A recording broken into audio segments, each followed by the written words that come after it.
Usted sabe que usted cree que sus hijos van a llegar a vivir tanto como usted, sus hijos, sus nietos. No, menos los nietos. Ah, mis hijos tal vez pueden llegar un poquito, por ahí unos 80. No llega a 90. No. ¿Por qué cree usted? Porque la nueva generación, menos los nietos, bisnietos, ¿no? Viciosos que y unos drogadictos menos, ¿sí? La droga jodida. Hay uno que no le puede faltar el cigarro. Un día se puso bravo conmigo porque le dijo, te va a agarrar el cáncer de fumar. Usted me decía la muerte. No es que te le hace, pero si no deja eso. Ahora lo alcahuetean que le traen los cigarros para porque no ande pidiendo ahí de todo el mundo.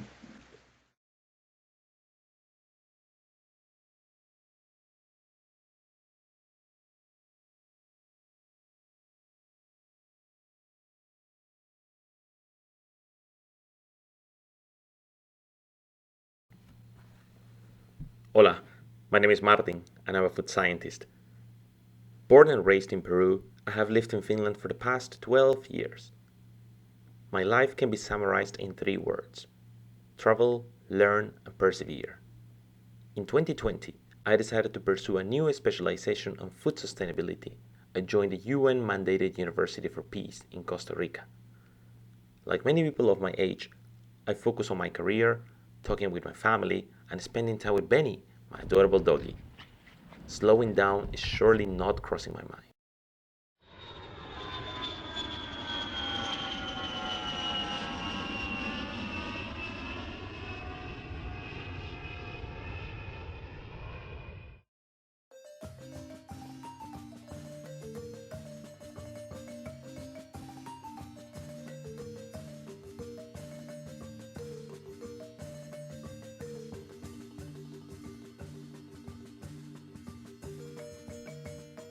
San Jose, a city of 350,000 people. It is a political and financial center of Costa Rica, a country known for its biodiversity and foreign policy on pacifism and human rights.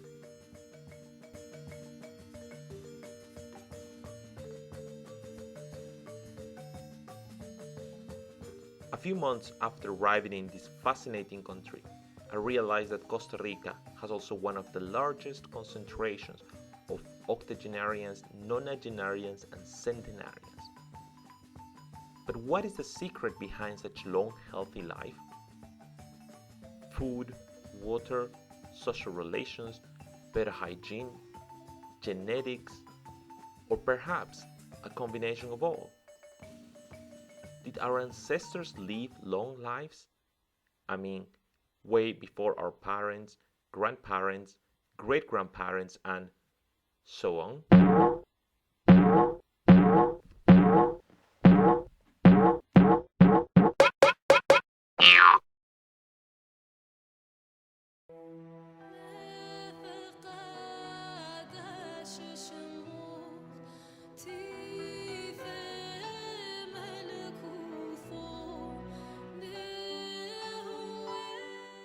Myths and tales of people with extraordinary lifespan have existed since biblical times. The most famous of all was Methuselah, a patriarch figure in Judaism, Christianity, and Islam, whose lifespan was said to be 969 years.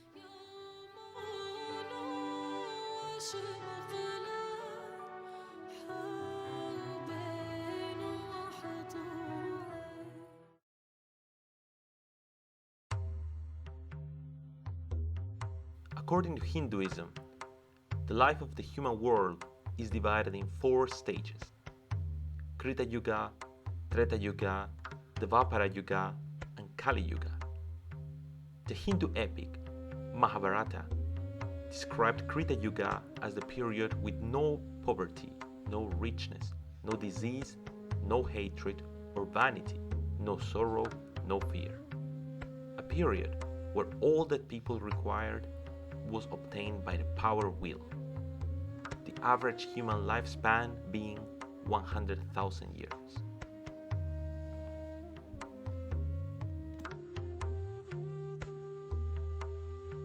Long time has passed since the birth of the major religions around the world. However, our fascination for long, meaningful lives seemed to increase hand in hand with our idea of human progress. During the 20th century, the growing scientific interest on longevity has led to the quest for the elixir of life, a metaphorical cocktail that confers health, vitality, and long, very long life.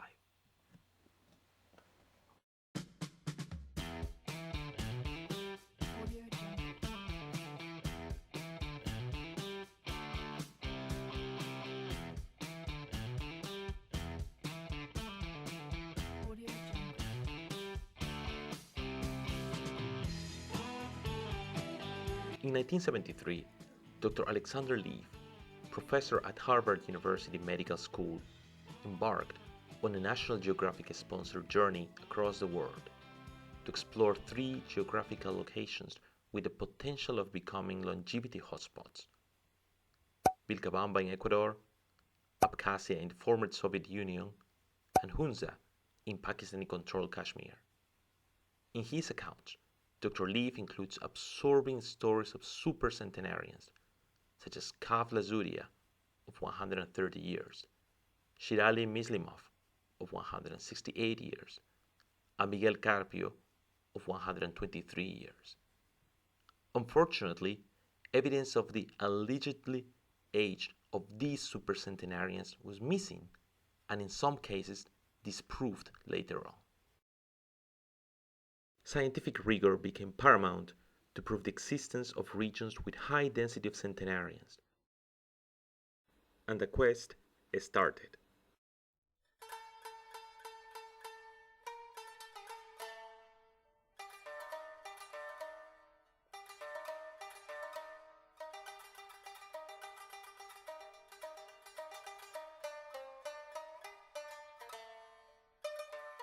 During the 1980s, the spotlight was on East Asia, specifically on Okinawa, Japan, a region known for their geographical isolation, distinct culture, and healthy dietary habits.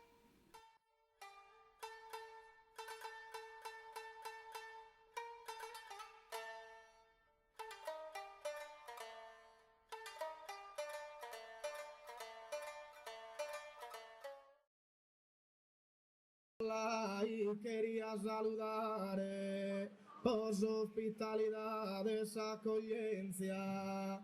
Questo saluto è per la simbonora, arrivederci e buona notte ancora.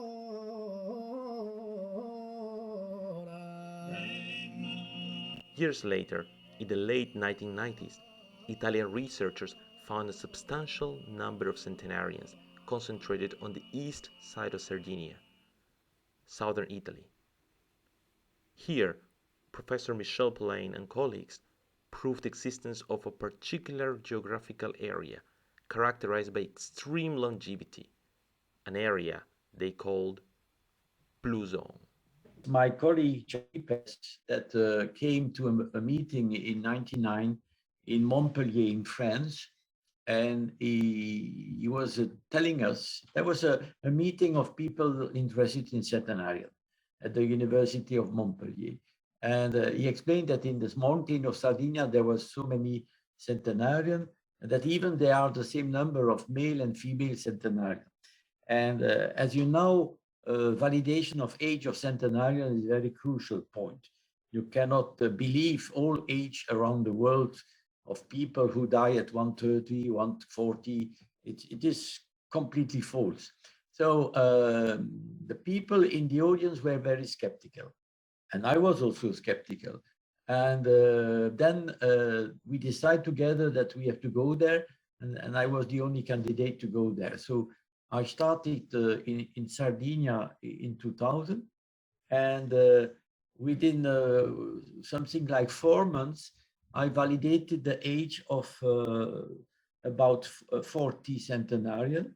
And I conclude that these data were correct and that there are documents that prove that these people are real centenarian. And it may be the end of the story. and then I turned, and that's the big change in my career, if you want. I went from what is called the individual longevity to the population longevity, which means it is not only one person who reach 100, it's an area where you have a larger number of persons who reach 100. And progressively, we try to show that if you go from one village to the other one, you have also a lot of centenarian, and so on and so on. And at that time, I took a map, and I took my blue pencil, and that's what the starting point of the blue zone. I draw in blue this area, and this is already in March 2000 that we were talking between us with Blue Zone. A region populated by centenarians feels like a story taken from a fantasy book. This sparked the amusement among scientists, but also attracted the attention of Mr. Dan Buettner, NGO fellow, writer, and advocate of health-promoting policies in the United States. In an issue of the National Geographic magazine published in November 2005, Mr. Buettner addressed the existence of 3 geographic areas characterized by high population longevity: Okinawa, Sardinia, and Loma Linda in the United States. Years later, Nicoya Peninsula in Costa Rica and Nicoya in Greece were added to the list of places popularly known as the Blue Zones, a term created by Professor Michel Poulain and colleagues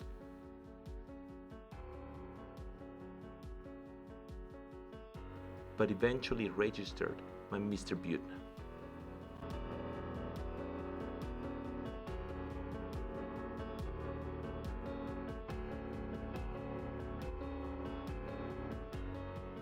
I went also to China. So I went in several places with the same objective to find similar blue zone. And at the same time arrive in the story Dan Buettner, because Dan Buettner independently was interested in finding people around the world living longer.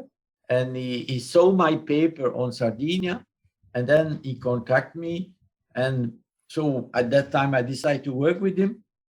And that's why we went to Nicoya, because I have some information from Nicoya, and my good friend Louis Roxero-Bisbee there was presenting in Paris in 2005 a paper on non-SRN in Costa Rica. And so I contacted him, and that was the starting point of the cooperation with Dan Buettner at that moment. But and then it continued to Icaria and so on. So that was really the starting point.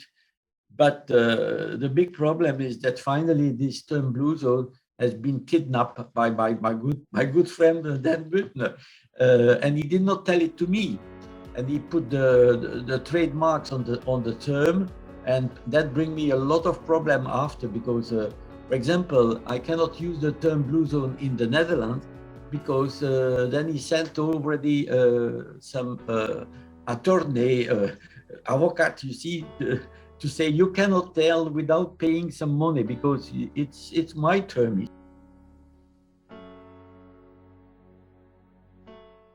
So tenderness towards your body and mind might also be the secret to living to 100. That is according to Dan Buettner, National Geographic Fellow and founder of the Blue Zones Project, a well-being improvement initiative launched in over 40 cities across the United States. It also inspired a cookbook called The Blue Zones Kitchen, based on the diet of people who live in these zones and who live long and healthy lives. So Dan, you have made a career out of figuring out what is the quintessential thing that has us leading healthy lives, long lives. So explain the blue zones. What are they? Well, the idea behind the blue zones was to, in a sense, reverse engineer longevity. Something called the Danish twin study established that only about 20% of how long we live is dictated by our genes. The other 80% is something else, lifestyle, environment, what have you. So with funding from the National Institutes on Aging and an assignment from National Geographic, I hired demographers to look at, go through worldwide census data and identify places where people either have the highest centenarian rate or they have the highest middle-age life expectancy, factoring out infant mortality and so forth. And then once I identified these places, took another team of experts there to go try to parse out, try to find the correlations or the common denominators of longevity in these disparate parts of the world. I'm going to talk about the world's happiest places and the lessons we learn from them. But first, I want to start with you. I am going to identify the happiest people in the audience. And in order for me to do that, I need to ask you two binary questions.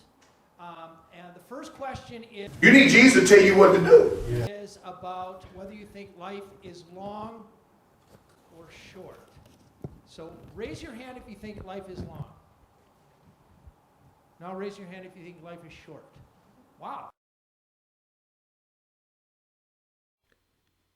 Mr. Buettner, owner of the Blue Zones trademark, writer of best-selling books such as the Blue Zones Kitchens, the Blue Zones Solutions, the Blue Zones Challenge, and the Blue Zones of Happiness. Mr. Buettner, a media celebrity and the face of the Blue Zones movement worldwide, was unwilling to talk about his wonderful projects in the present documentary. But why?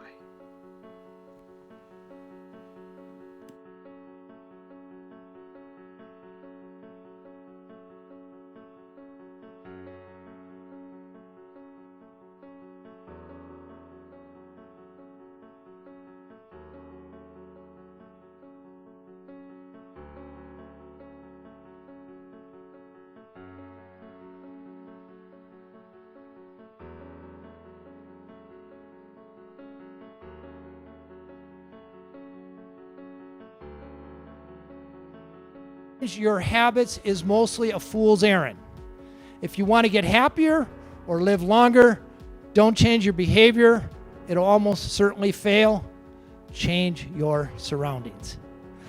I want to end with a toast from the happiest man I met in the entire world.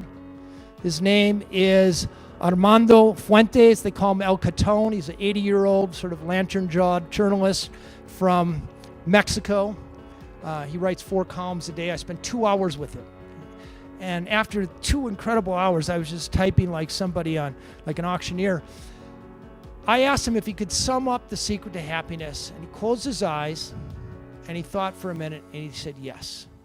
He said, you want to eat without gluttony, drink without getting drunk, love without jealousy. You can argue, but don't go to bed mad. And occasionally, with great discretion, misbehave. Thank you very much. We propelled, birds propel, eagles. But what lies behind the promotion of healthy eating and good habits? What makes this blue wave so attractive to policymakers? Who gets to sunbathe and who gets wet?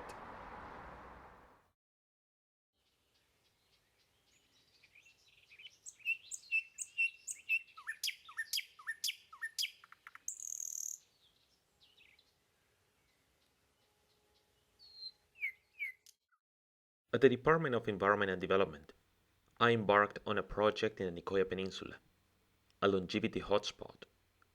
I wanted to understand how a healthy diet, medicinal plants, and social relations could influence longevity. Well, at least this is what I initially thought of doing.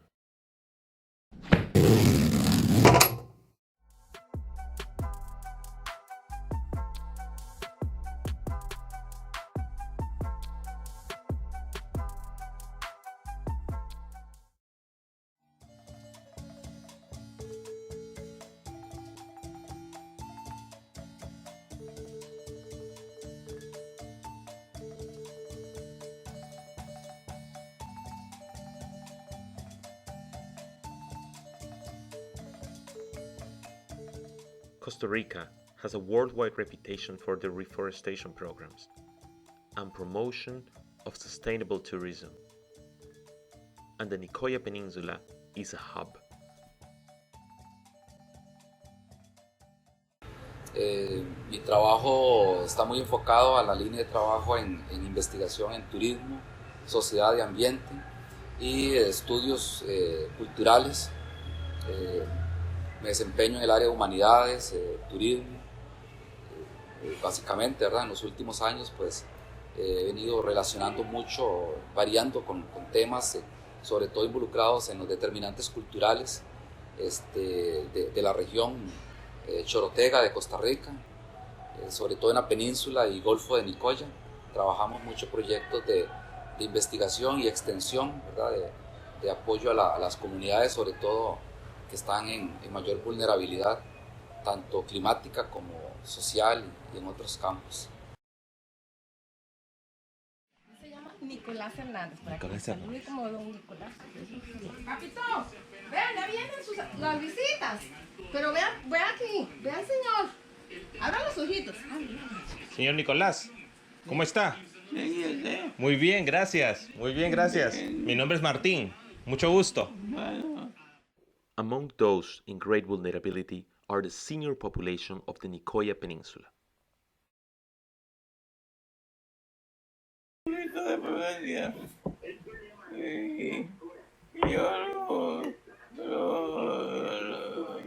lo tengo como amigos y pasajeros. Amigos pasajeros, ellos vienen de largo, vienen de otro país.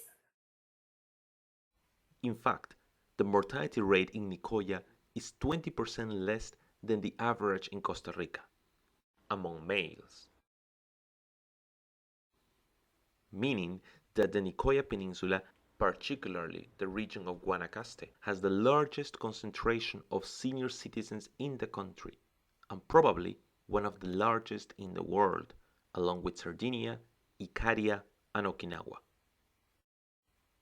According to Dr. Rosero Bixby and colleagues, there are 5 cantons where the mortality rate is significantly low: Carrillo, Santa Cruz, Nicoya, Ojancha, and the west side of Nandayure.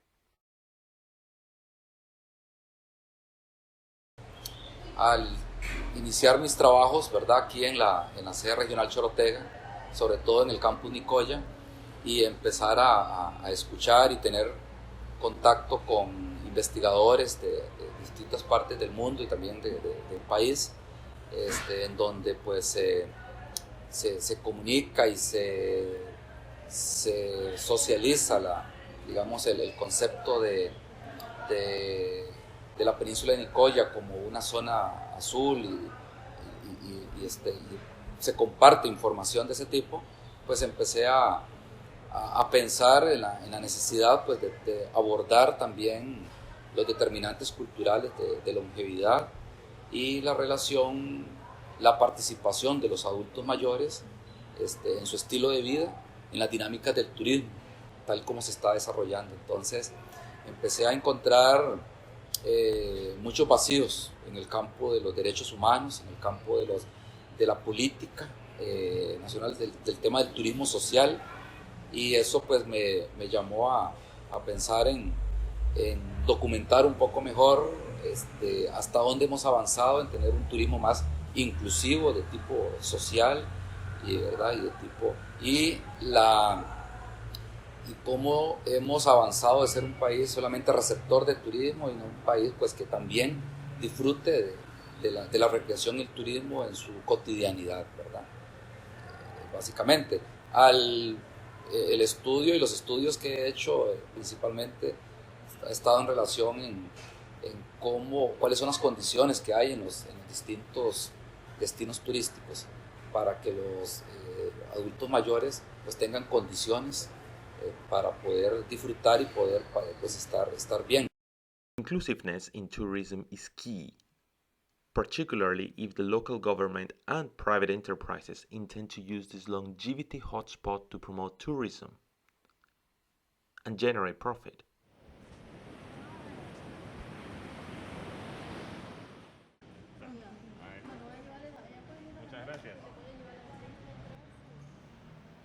cultural traits of the Nicoya Peninsula are unique. Once part of Nicaragua, it became part of Costa Rica in 1824. Its indigenous traditions and way of life is a fascinating side of the region that remains largely unexplored by visitors from either inside or outside Costa Rica.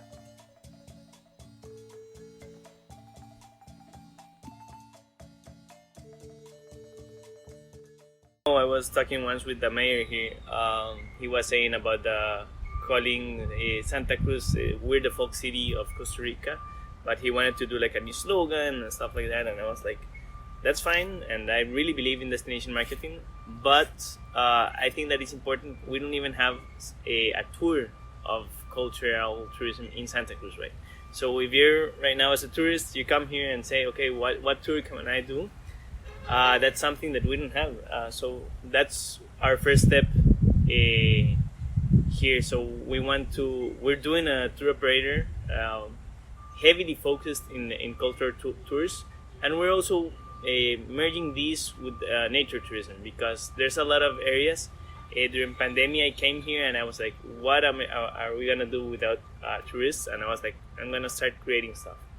So I started mountain biking, off-roading, riding a 4x4, talking with locals, seeing what areas had potential. And I found around 40 areas in less than 45 minutes from Santa Cruz that are really amazing, right?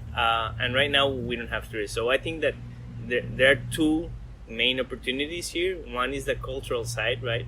Really showing, not only having like a folkloric dance, but also talking with the people and making sure that we understand why are they screaming like Guanacaste, like Guanacastecos. What's the dance? What does the lyrics say? Why are they so happy with that, right? So, talking with them and sharing these experiences, I think that it's very important.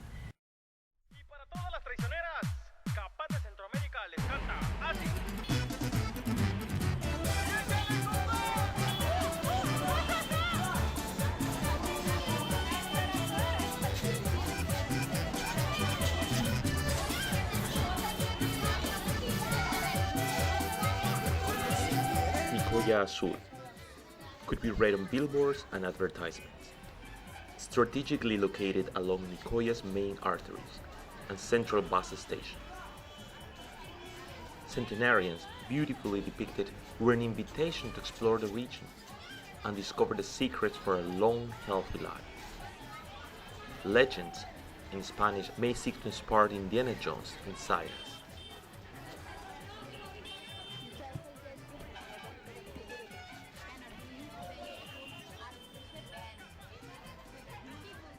I've had some clients that come here and ask about the blue zone.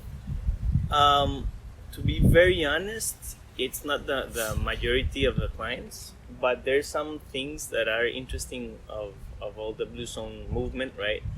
But I'm incorporating in general terms like gastronomy, lifestyle, and a lot of things that are already here in the cultural side, right? So you could determine some stuff that people already do are like the traits or whatever that they say that it's good to live more than 100 years. So I'm sharing like the bigger scope of culture in general aspects, but for sure there's gonna be some of these elements that are making the blue zone what it is, right?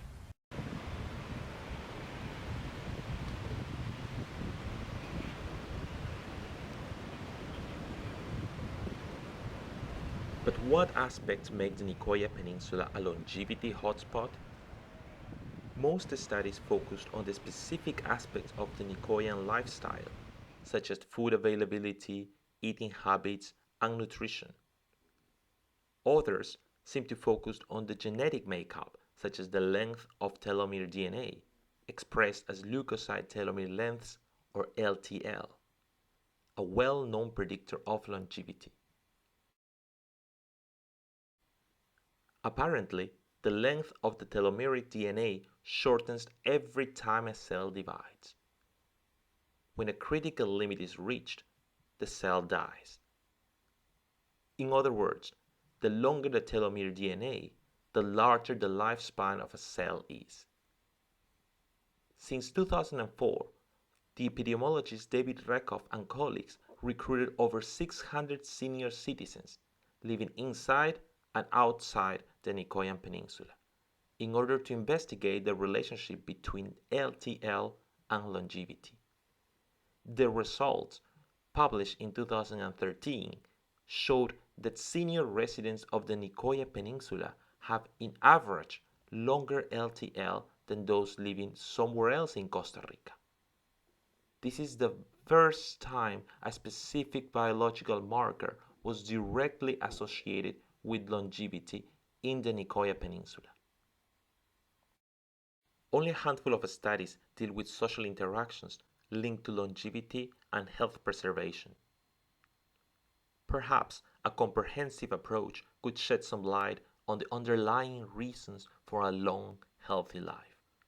Something with enormous immaterial value that is hard to measure.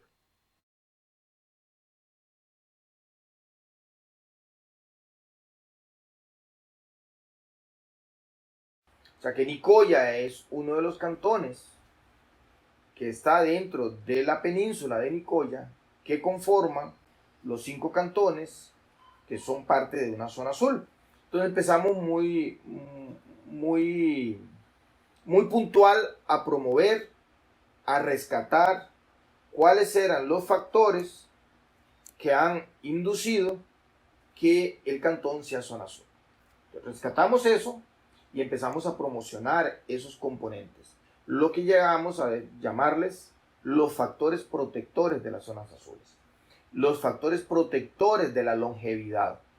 Entonces, con esos factores protectores de la longevidad hemos desarrollado proyectos comunales, donde cada de esos 20 y resto de grupos que formamos vamos a trabajar con ellos.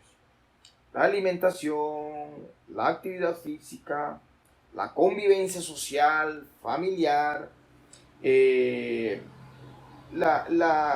hecho de tener una situación como decir, por ejemplo, cuando usted se levanta, tener algo de por qué vivir. O sea, de por qué vivir.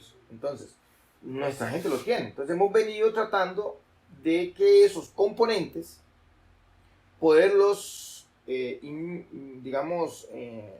compaginar, hacer un proceso de transición cultural entre las escuelas, donde los adultos mayores lleguen a las escuelas a promover todas esas cosas que ellos hacían, para que la nueva generación conozca. According to a collaborative study led by the University of Sassari in Italy, centenarians living either in Sardinia or Nicoya usually consume high contents of plant-based foods, including cereals and pulses, and substantial amounts of animal protein, including eggs, milk, cheese, and meat. But has this diet stayed the same across their lives?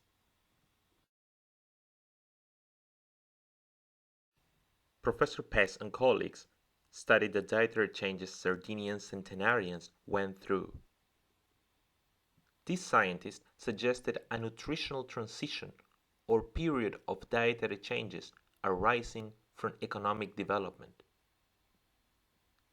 The relatively low consumption of animal products during early stages in life, followed by an increase in animal products, might be linked to an improvement of health indicators and anthropometric parameters such as height, weight, and BMI.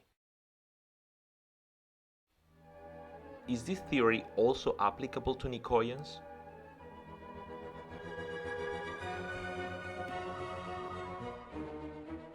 Cuando estábamos pequeñitos con mi papá, nosotros comíamos mucho y el arrocito y los frijoles que no debían faltar.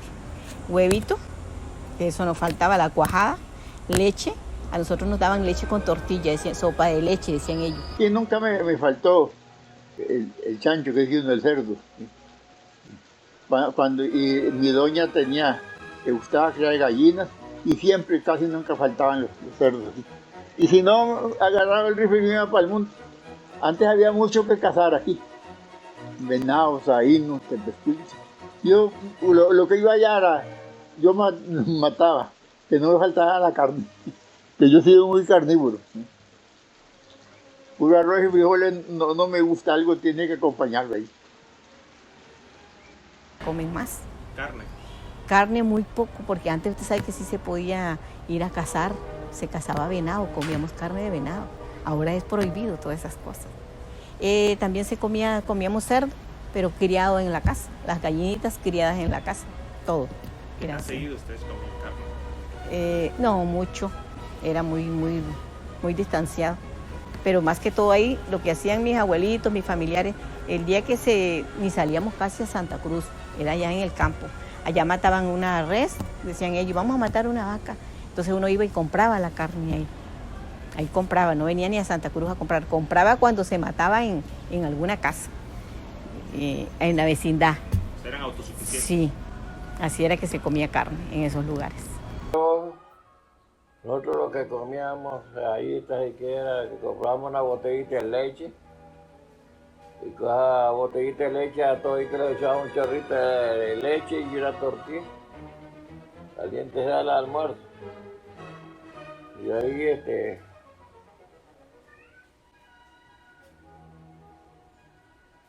y no hacía albóndigas así con queso, y hacían las albóndigas y ahí las fría y le echaba manteca y ahí hacía una sopa. Y ya ahí pasábamos la vida.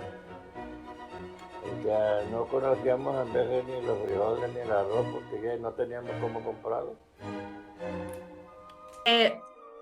We could think about basic Mediterranean diet, but with a big personality, meaning they are not exactly what we think about a Mediterranean diet, especially in Sardinia. Icaria was more real, the idea we have of the Mediterranean diet. But in Sardinia, it was a bit different because it's true they eat seasonally. They use vegetables and legumes, the ones that grow seasonally, but in the mountains, there is not a big variety. But the diet was based on dairy products and meat. This thing that has been said about the Blue Zones being people that mainly eat plant food is not true. It's not true, and I can say that I've been here, as I said, from 2008, so I know very well the society. They work with animals, and you don't know any classic traditional society that doesn't look after having enough amount of animal products in the diet. That's the main thing. The family will have these animals, and also will have smaller animals like chicken, rabbits, and the most important thing for example, for pork was to have the bigger the animal, the healthier the family would be, because the fat of the pork is the one that they would use for cooking. So most of the information that has been said about Sardinia that I heard in America is not exactly what I observe here. I would say that the only common food that I found in the 4 Blue Zone is the pork. Wow. Yeah. They are eating pork in Okinawa, eating pork in Icaria, in Nicoya, and in Sardinia. This is the only very evident, but it's well cooked. The meat is well cooked. So it's clear that in all those countries, they are not vegetarian. This is clear. They are not vegetarian, but they eat a lot of plants for sure. For example, in Nicoya, there is a lot of fruit and vegetable that are available. But just to tell you, there are probably a lot of places of the world where people eat a lot of fruit and vegetable without living so long. So you cannot reach the conclusion that this is because of the food. For example, the so-called Mediterranean diet. Then in this case, everybody around the Mediterranean should live longer because all of them are experiencing the same. So there are additional information that may join the food and all together bring longevity. What is clear also is that all these centenarians did not eat so much.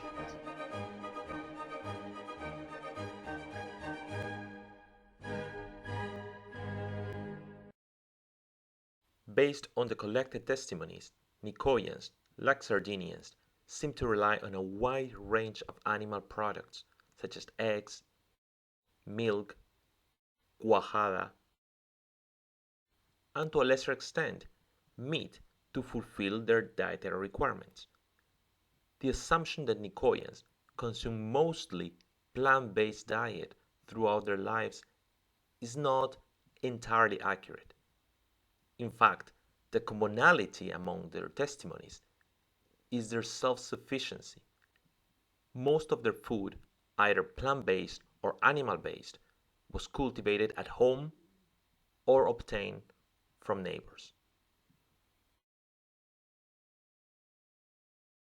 Nuestros antepasados comían, ellos producían, y eso lo encontraste entre una entrevista que yo hice, unos talleres de capacitación que hicimos con los nonagenarios y octogenarios de los 5 cantones, donde le preguntamos uno qué es la importancia de la alimentación para usted. Y ustedes decían, bueno, nosotros comíamos carnes, sí, pero carne de animales, digamos, selváticos, de animales del monte. Pero también teníamos nuestras propias carnes. La gente tenía sus gallinas, sus cerdos. ¿Para qué? Porque ellos tenían para comer cerdo. La diferencia está de que las carnes no se procesaban, sino que se secaban al sol, con sal. ¿Okay? Ese es un proceso que ellos hacían. Hoy en día eso no se hace ya, porque ya ahora toda la gente tiene sus refrigeradoras, tiene sus cosas para el mantenimiento y la conservación. I have to admit that in my life, I'm not so much in favor of the food industry, because the main objective of the food industry is to keep and to give taste, but with additional things. And there is a lot of things. What arrives on the table in Sardinia is coming 90% from the garden or from the village, and did not pass through the food industry. This is clear. And so for me, you need to eat seasonally. You need to eat what you produce yourself locally. And even if I did a big conference, a keynote in the food department in Wageningen, this is a famous university in Netherlands, and there is a big institute for the food industry. But I tell him that's my observation is that all those people in the blue zone are really eating very, very good food that they produce themselves, and will never eat tomato in full winter. They will never eat tomato in full winter. They are just eating what is available from the region and at that time. And there is, for me, something, the adequation between what you produce in your garden and your gut, your body, it seems that it's very well adapted. Why the rest, if you bring something, for example, importing mangoes or strawberry from all over the world in full winter, is really a shame for a lot of reasons. In Nicoya, like in most of Costa Rica, the most popular ingredients are rice and black beans. If combined, they are called gallo pinto. If served side by side, they are called casado. Traditionally, they are served at breakfast, lunch, and dinner. This goes beyond nutrition. Rice and beans have become a matter of identity for Costa Ricans, or affectionately called ticos and ticas.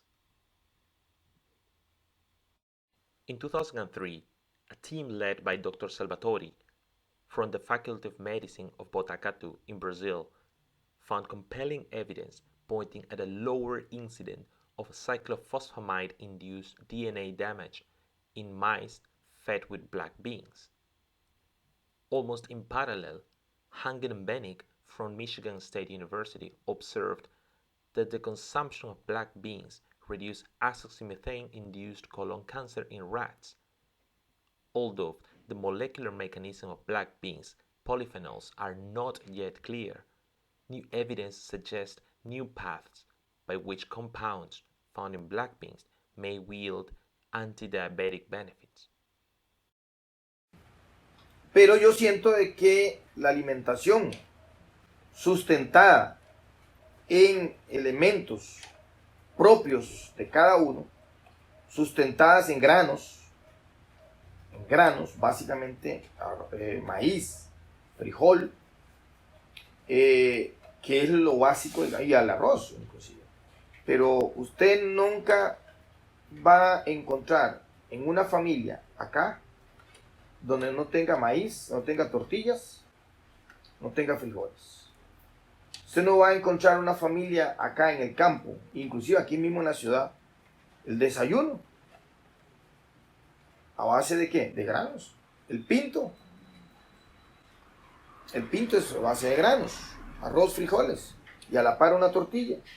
Y posiblemente que le pongan una cuajada, que es un quesito suave. Ajá, que nosotros llamamos cuajada. Nicoyans include also generous amounts of corn.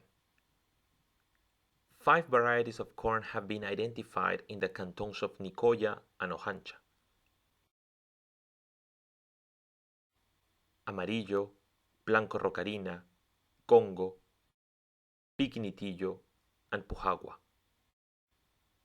From these, the variety Congo and Pujagua stand out due to their dark color. The use of these crops date back to Mesoamerican civilizations such as the Toltecs, Zapotecs, Aztecs, and Mayas. Evidence suggests that corn tortillas, a thin circular flatbread, was consumed as early as 500 BCE. Bueno, como parte de nuestra cultura guanacasteca, nuestra base de alimentación es el maíz con las tortillas y otros derivados, otros alimentos que hacemos derivados del maíz, el arroz y los frijoles, que también son básicos, ya sea separados como arroz, frijoles y acompañados con huevo o alguna carne, o un picadillo, vegetales. A nosotros nos daban leche con tortilla, decían, sopa de leche, decían ellos. Entonces los hacían en una palanganita, ahí nos echaban la leche y partíamos tortilla calientita. Y le echábamos ahí. Eso le decían sopa de leche ellos. Eso lo comíamos mucho. Another product made from corn and typical from the region is chicha de maíz pujagua, a sweet beverage prepared from the boiled extract of pujagua kernels, popularly known as atole. The atole is filtered, sweetened, spiced up with ginger, and finally served cold. If stored for longer time, the fermented atole is used to prepare chicheme, a homemade alcoholic beverage that is widely consumed in the region.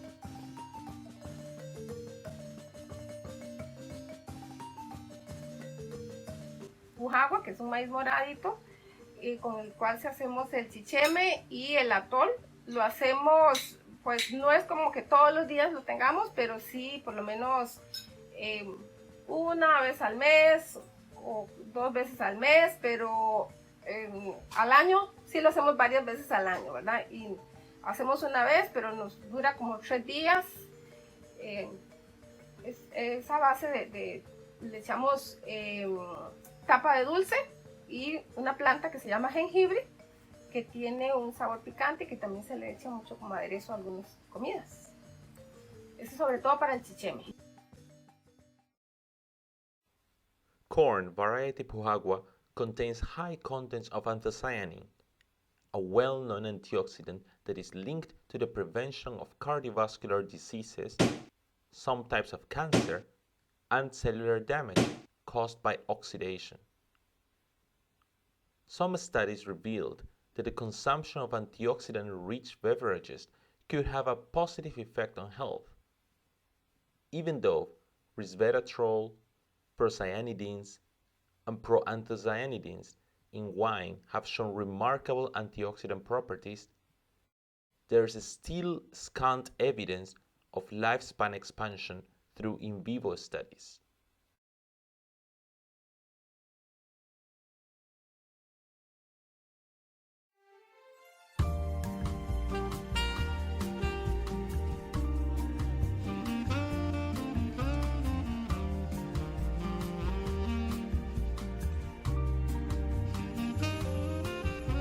M'hai detto vieni su da me, l'inverno è caldo su da me, non senti il freddo che fa in questa nostra città. Wine is widely consumed across Europe, giving it a strong connection to history, culture, and local identity. The southern regions are keen on wine consumption.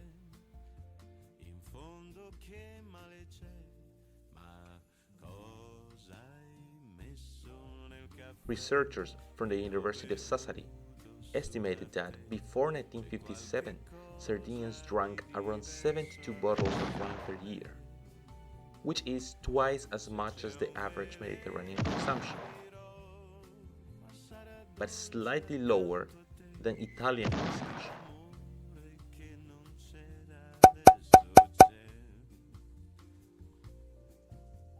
They said the wine is one of the secrets, but I can't say that the wine is consumed in the mountains, the canton now, but the shepherds couldn't drink it every day when they were with the animals. It's not something they would do sometimes.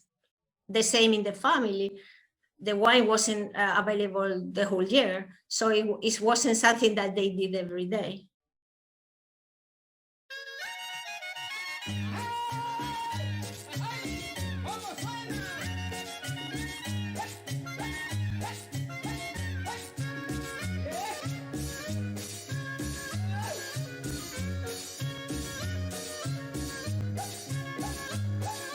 Apart from chicheme, Nicoyans also consumed vino de coyol, or palm wine, a fermented alcoholic beverage made from the sap of coyol palms.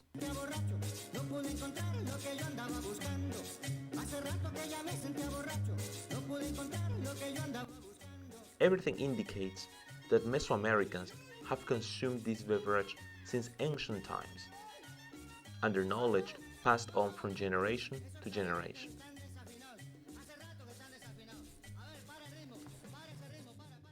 Por ejemplo, aquí, es más, hágase un recorrido camino a Santa Cruz, donde se llama Nambí. Ahí vas a encontrar donde la gente vende coyol. La gente toma coyol. El coyol es una bebida fermentada. ¿Ok? Es cierto, en el campo hay mucha, la parte de vegetariana, que la gente come muchos productos naturales, frutas naturales. Ok, ¿qué significa esto? Bueno, por decirte algo, la gente está acostumbrada a comer frutas de la época. Se va al campo ahorita, encontrás aguacates, encontrás naranjas, encontrás limones, tenés para hacer el fresco, tenés para hacer... O sea, ese tipo de producto lo encontrás.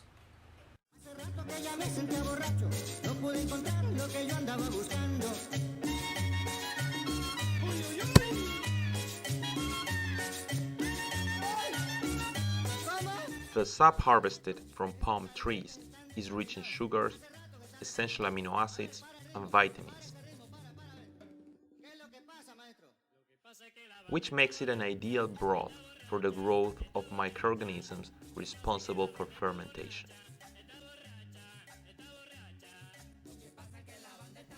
Among those, researchers reported the presence of yeast, such as Saccharomyces cerevisiae, and bacteria of Leuconostoc and Lactobacillus genera.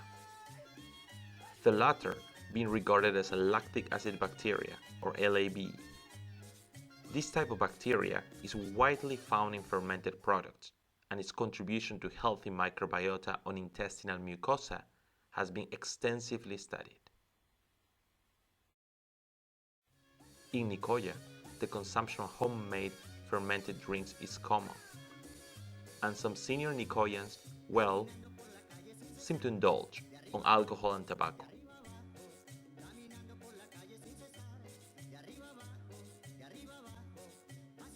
Comencé como a los 15 años, ya traguitos, y ya comenzaba a salir a la calle y para bailar con la novia, que la novia va a bailar aunque la bajara.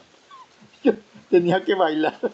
Así, me fue agarrando el guaro, que ya no era para salir a los bailes, sino que ya. Y después ya donde llegué a la edad ya madura, ya que estábamos hombrecitos, y ahí me agarró el guaro, ya me hice alcohólico.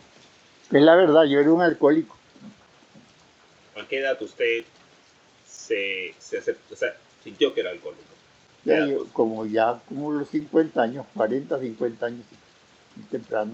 ¿Cómo eran sus días durante esa época?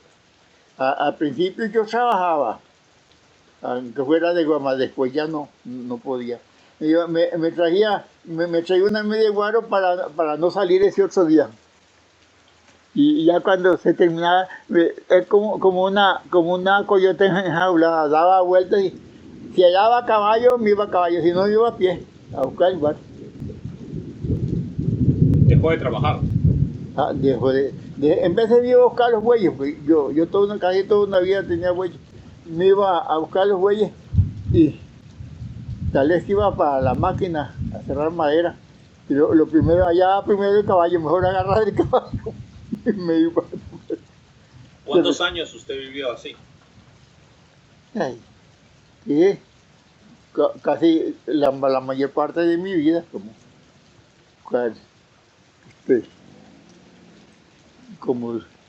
bueno, yo creo que como 50 años. O sea, 50 años usted estuvo bebiendo cada rato. Cada rato, ya. Fumaba mucho. Y el cigarro, de eso es que me vino a todo eso, el puro. El puro y el cigarro. La cuestión es esa, yo lo fumaba. Le decían un pepe que le hacía una corojita, le decían una cachimba.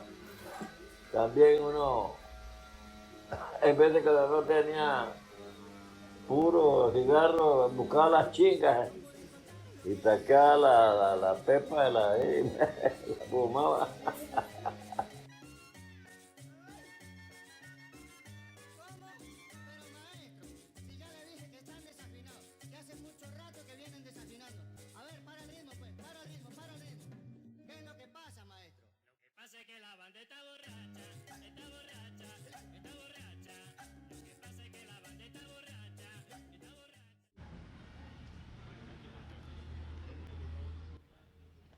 After this journey, we have learned that diet and longevity have a very complex relationship in Nicoya.